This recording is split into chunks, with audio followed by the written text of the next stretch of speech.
আজকে ব্রণ বা পিম্পল নিয়ে আলোচনা করব। ব্রণ বা পিম্পল কি? সাধারণত পিউবার্টি এজে যখন সিবাম অত্যাধিক পরিমাণে সিক্রেশন হয় এবং তা স্কিনের বাইরে বেরোতে পারে না পেরে স্কিনের মধ্যেই স্টোর হতে থাকে, সেক্ষেত্রে ব্রণ বা পিম্পলের সৃষ্টি হয়। সম্ভাব্য হোমিওপ্যাথি কয়েকটি মেডিসিন আলোচনা করছি। পিউবার্টি এজে সকলেই কম বেশি বাইরের খাবার খাওয়া, অনিয়মিত জীবনযাপন পছন্দ করে, সেক্ষেত্রে নাক্স ভূমিকা খুব ভালো কাজ করে। নেক্সট মেডিসিন হচ্ছে ক্যালিব্রোম। এই পিউবার্টি এজের ব্রণতে ক্যালিব্রোম খুব ভালো রেজাল্ট দিয়ে থাকে। নাম্বার 3, যে সকল ব্রণগুলি পাশে পরিপূর্ণ অর্থাৎ মুজে পরিপূর্ণ এবং খুব ব্যথা, সেক্ষেত্রে হিপারসাল অনেক ক্ষেত্রে ভালো রেজাল্ট দিয়ে থাকে।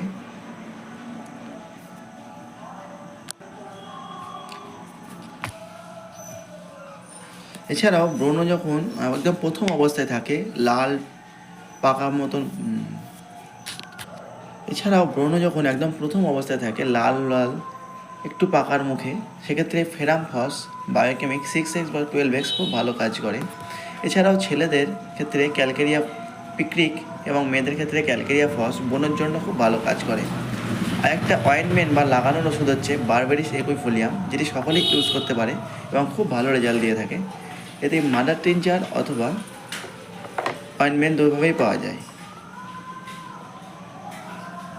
এবার আসছি ব্রণর ম্যানেজমেন্ট।